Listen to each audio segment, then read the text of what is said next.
Hello dear friends, how are you? This is the second video in the series History of Rajasthan for RAS.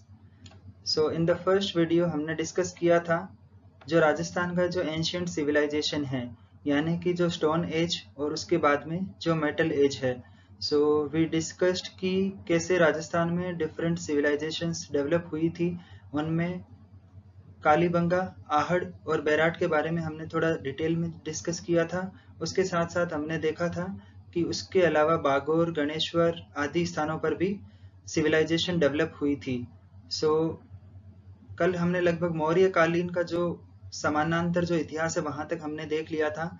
आज हम देखेंगे इस particular series के video में कि किस तरीके से राजस्थान में जो मध्यकालीन जो इतिहास है उसमें किस तरीके से राजपूतों की उत्पत्ति होती है और किस तरह से जो राजपूतों का जो शासन है वो अपने गौरवमयी स्थान तक पहुंचता है. So I am Satyanarayan and today we will be continuing with the second part of our series History of Rajasthan. Last video में हमने डिस्कस किया था कि किस तरह से स्टोन एज यानी कि जो इंडस वैली सिविलाइजेशन के जो पैरेलल एज थी उसमें किस तरह से राजस्थान में कालीबंगा और आहड़ सभ्यताओं का विकास हुआ था. उसके साथ साथ हमने ये भी देखा था कि जब उत्तर भारत में मौर्य साम्राज्य अपने चरम पर था उस वक्त जो राजस्थान की जो सभ्यता जो डेवलप हुई थी वो थी मत्स्य जनपद या बैराट जिसकी कैपिटल थी. तो ये हमने कल वाले वीडियो में देख लिया था. अब वो था पाषाण काल यानी कि प्राचीन राजस्थान. अब हम चलते हैं मध्यकालीन और पूर्व मध्यकालीन राजस्थान की तरफ. तो हम जैसा कि जानते हैं कि जो मध्यकालीन राजस्थान है उसमें राजपूत जो जातियां हैं उनका बोलबाला रहा है और राजस्थान को इसी की वजह से ही राजस्थान भी कहा जाता है. तो हम सबसे पहले ये वाली चीज जान लेते हैं कि जब उत्तर भारत में लगभग 6ठी शताब्दी के आसपास जब गुप्त जो साम्राज्य है वो अपने डिक्लाइन की ओर था यानी कि जो गुप्ता की जो किंग्स हैं उनकी जब पावर कम हो रही थी उस टाइम पर अलग अलग जो भारत के राज्य हैं वहां पर स्वतंत्र राज्यों की उत्पत्ति हो रही थी. उसी कड़ी में राजस्थान में जो क्षेत्र जो आजाद हुए गुप्ताओं के जो कंट्रोल से वहां पर अलग अलग राजपूत राजाओं ने शासन करना स्टार्ट किया. सो हम सबसे पहले देखते हैं कि राजपूतों की उत्पत्ति के बारे में क्या क्या विचार हैं यानी कि ये जो राजस्थान के जो राजपूत हैं वो कहाँ से आए. तो इसके बारे में बेसिकली दो व्यू हैं, अलग अलग डिफरेंट दो थ्योरीज हैं. फर्स्ट थ्योरी कहती है कि जो ये राजपूत जो हैं वो भारत के ही प्रमुख निवासी हैं यानी कि जो इंडियन सब कॉन्टिनेंट है वहीं की ये जनजाति है. और इसका जो सबसे स्ट्रॉन्ग जो आर्ग्यूमेंट देते हैं वो है पृथ्वीराज चौहान के कोर्ट में जो कोर्ट पोएट थे चंद्रबरदाई. उनका ऐसा मानना है कि जो राजपूत है वो चंद्रवंशीय हैं और एक हवन जो किया गया था उस हवन से 4 अलग अलग राजपूत निकले थे, राजपूत जातियां निकली थी. तो ये आर्ग्यूमेंट है चंद्रबरदाई का. उसके साथ साथ जो हिस्टोरियन गौरी शंकर ओझा है वो भी इसी मत में विश्वास रखते हैं. उनका भी ऐसा मानना है कि राजपूत जो हैं वो सूर्यवंशीय और चंद्रवंशीय हैं और इनके जो पूर्वज हैं वो क्षत्रिय रहे हैं. तो ये दो थिंकर्स या स्कॉलर्स हैं जो ऐसा मानते हैं कि जो राजपूत है वो भारत की जनजाति है.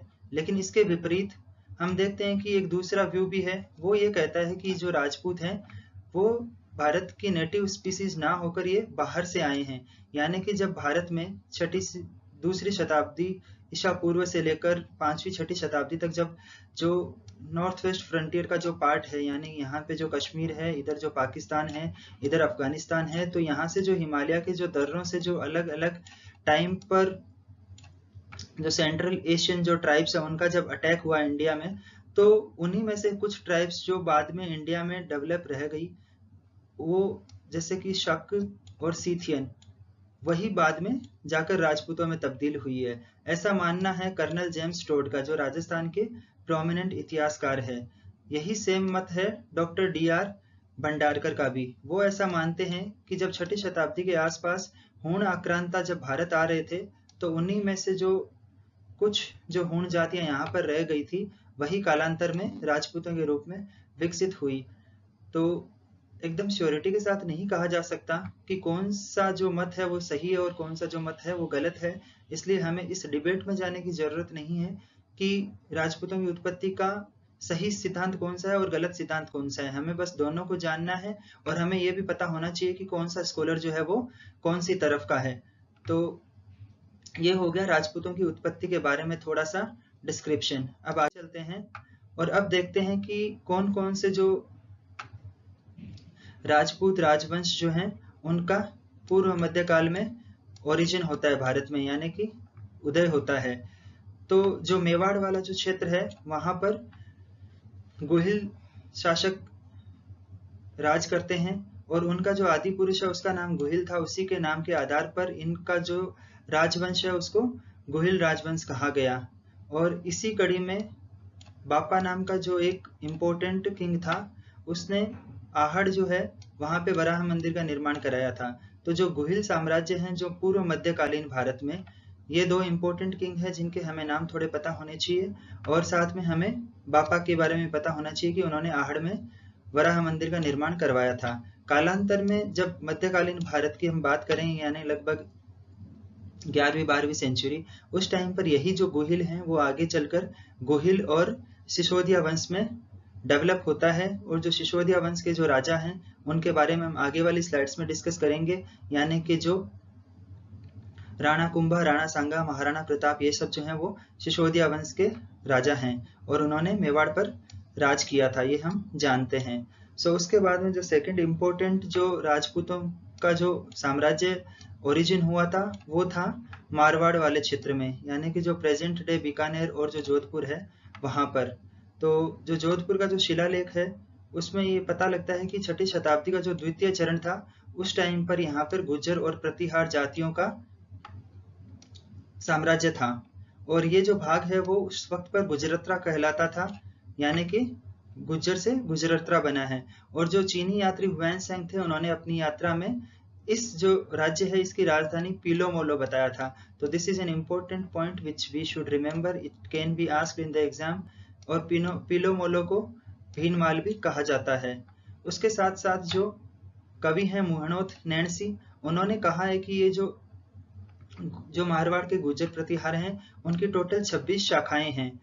तो हम देखते हैं कि जो इनमें से प्रोमिनेंट है वो है मंडोर के प्रतिहार। तो जो प्रेजेंट डे जो जोधपुर है उसमें जो मंडोर है वहां पर प्रतिहार राजा थे। उसके अलावा जो जालोर, उज्जैन, कन्नौज जो हैं उनमें उनकी जो शाखा है उनमें नागभट्ट, भोज और महेंद्रपाल इम्पोर्टेंट शासक रहे हैं। तो इनके नाम हमें थोड़े से पता होना चाहिए। तो इस तरीके से हमने देखा कि मेवाड़ जो राज्य है वहां पर गुहिल राजाओं की उत्पत्ति होती है और मारवाड़ जो है वहां पर गुज्जर प्रतिहार राजाओं की उत्पत्ति होती है। इसके अलावा जो तीसरे इंपॉर्टेंट राजपूत किंग थे वो थे परमार। तो इनका जो प्रारंभ है वो लगभग आबू वाला जो रीजन है उसमें होता है, लेकिन बाद में जब प्रतिहार राजाओं की जो शक्ति है उसमें जब कमी आ जाती है, उनका जब प्रभाव है वो कम हो जाता है, तो जो परमार है उनका जो एक्सपेंशन है वो मारवाड़, सिंध, गुजरात, वांगड़, मालवा आदि के कुछ हिस्सों तक हो जाता है, यानी कि इनका काफी बड़े एरिया में प्रभाव होता है। इनका जो कुल पुरुष है उसका नाम था धूमराज, तो ये हम थोड़ा याद रख सकते हैं। उसके साथ साथ जो इनका इम्पोर्टेंट राजा था धंधुक, उसके समय में भीमदेव ने आबू को जीतकर विमल शाह को दंडपति नियुक्त किया था। और हम जानते हैं कि विमल शाह क्यों इम्पोर्टेंट है, क्योंकि उन्होंने आबू में जो आदिनाथ का जो जैन मंदिर है उसका निर्माण करवाया था। ये देख सकते हैं हम, जो आबू में जो आदिनाथ का जैन मंदिर है बहुत ही भव्य है और ये जैन स्थापत्य कला की दृष्टि से सबसे महत्वपूर्ण स्थल है। तो विमल शाह जो हैं वो परमार राजाओं के ही दंडपति थे, जिनको भीमदेव ने आबू को जीतकर और उनको दंडपति नियुक्त किया था और उन्होंने सन 1031 में इस मंदिर का निर्माण करवाया था। उसके अलावा धारावर्ष जो है वो आबू के परमारों का सबसे प्रसिद्ध शासक है। तो ये इतना इम्पोर्टेंट नहीं है, हालांकि प्रसिद्ध है लेकिन इसका कोई इतना सिग्निफिकेंट कंट्रीब्यूशन नहीं है, इसलिए हमें ज्यादा याद रखने की जरूरत नहीं है एज सच। उसके बाद में जो इम्पोर्टेंट जो शासक है वो है तेजपाल। तो तेजपाल ने जो देलवाड़ा के जो जैन मंदिर है उनमें नेमिनाथ जो मंदिर है उसका निर्माण करवाया था। ये भी एक जैन मंदिर है, जो जैन तीर्थंकर नेमिनाथ थे उनका एक मंदिर है। तो तेजपाल और विमल शाह ये इम्पोर्टेंट नाम हो जाते हैं। उसके अलावा जो मालवा के जो भोज परमार हैं, उन्होंने चित्तौड़ में त्रिभुवन नारायण का मंदिर का निर्माण करवाया था और ये काफ़ी इम्पोर्टेंट मंदिर है। हम देखेंगे कि जो चित्तौड़गढ़ का जो फोर्ट है उसमें ये मंदिर है, और बाद में आगे चलकर जो सिसोदिया वंश के जो राजाओं हैं उन्होंने इसका आगे जीर्णोद्धार किया था, और ये आज भी चित्तौड़गढ़ का जो किला है उसमें मौजूद है। तो जो मालवा जो क्षेत्र है, जो उत्तर पूर्वी राजस्थान और जो मध्य प्रदेश का जो मालवा का जो रीजन है, वहाँ के राजा थे राजा भोज। आपने इनका नाम भी सुना होगा निश्चित रूप से।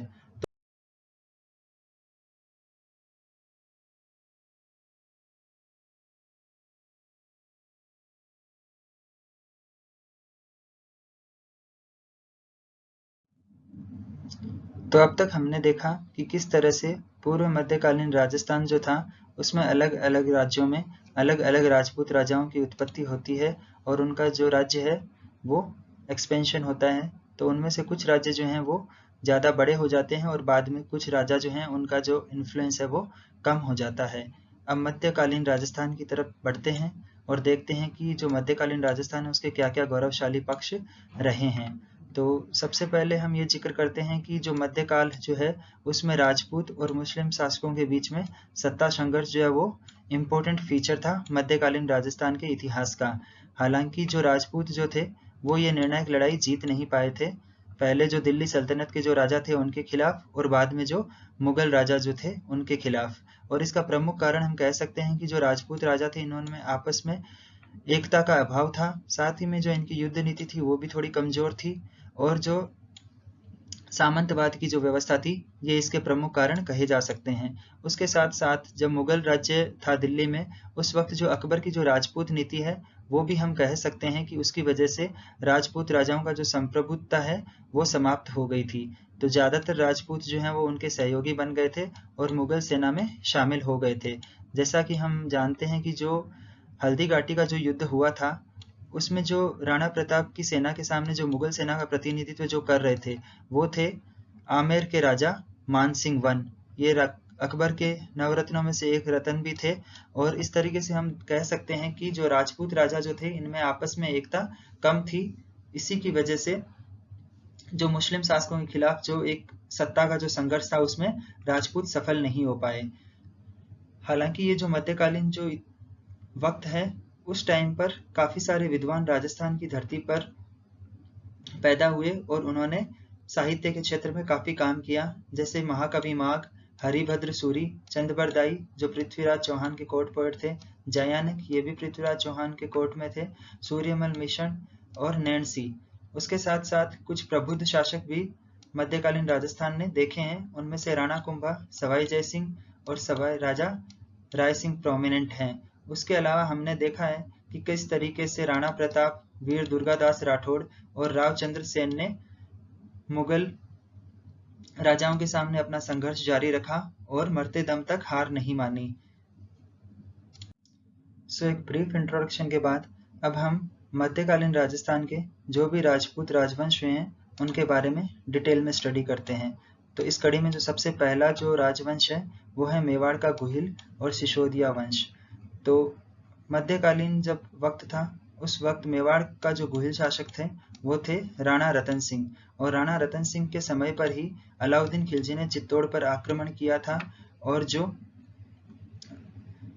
इस आक्रमण के फलस्वरूप राजा रतन सिंह और जो गोरा बादल जो थे उनके प्रमुख जो सेनापति थे वो वीरगति को प्राप्त हो गए थे, और जो उनकी रानी जो थी पद्मिनी उन्होंने जौहर कर लिया था। इस घटना से आप सभी परिचित हैं, और इसको जो है चित्तौड़ का प्रथम साका भी कहा जाता है। तो ये एक इम्पोर्टेंट घटना है जिसको हमें ध्यान में रखना है। उसके बाद में अलाउद्दीन खिलजी ने चित्तौड़ का नाम बदलकर खिजराबाद रख दिया था, जो भी एग्जाम में पूछा जा सकता है, थोड़ा ध्यान में रहना चाहिए हमें। ये था गुहिल वंश। उसके बाद में जो आगे आने वाला जो वंश है मेवाड़ में वो था सिसोदिया वंश। तो सिसोदिया वंश का जो सबसे प्रोमिनेंट जो राजा हैं वो हैं सरदार हमीर। अलाउद्दीन खिलजी के अटैक के बाद में जिन्होंने मेवाड़ को दयनीय स्थिति से उबारा उनका नाम है सरदार हमीर। इनके जो पौत्र हैं वो उनका नाम है राणा लाखा, और इस समय जो उदयपुर की जो पिछोला झील है उस पर बांध बनाया गया था। तो राणा लाखा का जो है इम्पोर्टेंट कंट्रीब्यूशन राजस्थान के इतिहास में वो ये है कि इन्होंने उदयपुर की जो पिछोला झील है उसके बांध का निर्माण करवाया। जो लाखा के जो पुत्र हैं मोक्कल, उन्होंने मेवाड़ को बौद्धिक और कलात्मक प्रवृत्तियों का केंद्र बनाया। और जैसा हमने पहले डिस्कस किया था कि जो राजा भोज थे, जो परमार राजा, उन्होंने चित्तौड़ में त्रिभुवन नारायण का मंदिर बनवाया था, उसी का इन्होंने जीर्णोद्धार करवाया। और ये है जो चित्तौड़गढ़ का जो किला है उसमें त्रिभुवन नारायण का मंदिर, जिसका जीर्णोद्धार लाखा के पुत्र मोक्कल ने करवाया था। उसके बाद में जो सबसे इम्पोर्टेंट किंग आते हैं सिसोदिया वंश के, वो है राणा कुंभा। तो राणा कुंभा के बारे में एग्जाम में बहुत सारे क्वेश्चंस पूछे जाते हैं और इनका बहुत सिग्निफिकेंट कंट्रीब्यूशन है राजस्थान की हिस्ट्री में। सो इनको थोड़ा और डिटेल में देखते हैं। ये मोक्कल के पुत्र हैं और इनको अभिनव भट्टाचार्य, दान गुरु, चाप गुरु और हिंदू सुल्तान के नाम से भी जाना जाता है। तो इनके ये जो दूसरे नाम हैं वो हमें पता होने चाहिए कि राणा कुंभा को और किन किन नामों से जाना जाता है। इनके जो जीवन काल की जो सबसे इम्पोर्टेंट घटना थी वो ये थी कि उन्होंने 1437 में जो मालवा के जो सुल्तान थे महमूद खिलजी, उनको सारंगपुर के युद्ध में पराजित किया था। और उस विजय के उपलक्ष्य में उन्होंने भगवान विष्णु को समर्पित कीर्ति स्तंभ का निर्माण करवाया था। तो ये जो कीर्ति स्तंभ है ये राणा कुंभा की देन है। और इसके साथ साथ इन्होंने मेवाड़ की सुरक्षा हेतु लगभग 32 किलों का निर्माण करवाया था, जिनमें से अचलगढ़ और कुंभलगढ़ सबसे इम्पोर्टेंट फोर्ट्स हैं। और जो कुंभलगढ़ जो फोर्ट है उसका जो सबसे ऊंचा भाग है उसको कटारगढ़ कहते हैं। ये भी कई बार एग्जाम में पूछा जा चुका है, इसलिए आपको पता होना चाहिए। उसके साथ साथ जो कुंभकालीन जो स्थापत्य कला है उसमें मंदिरों का बहुत महत्व है। और हम देखते हैं कि जो चित्तौड़ का जो किला है या जो कुंभलगढ़ का जो किला है उसमें काफी सारे मंदिर हैं।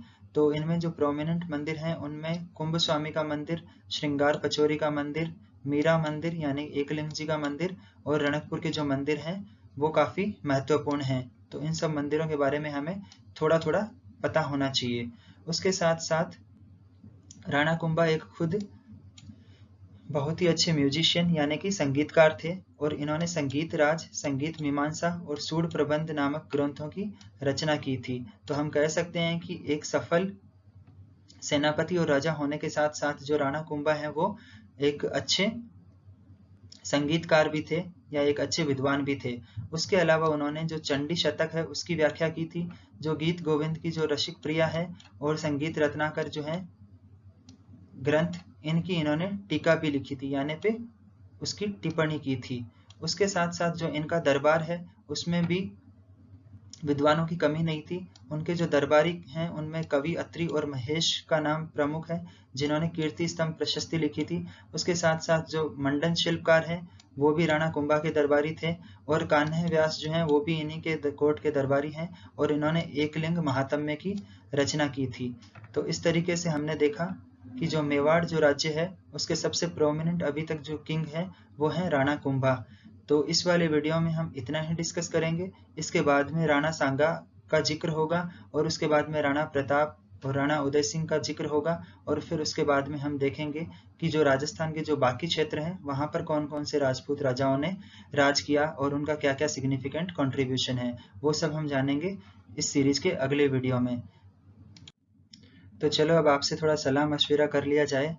आई थिंक आप लोगों ने नोटिस कर लिया होगा कि जो इस सीरीज का जो फर्स्ट वीडियो था उसमें मैंने बुक के स्क्रीनशॉट रखे थे और वहीं से डायरेक्ट जो इम्पोर्टेंट पॉइंट्स हैं उनको एक्सप्लेन करने की कोशिश की थी।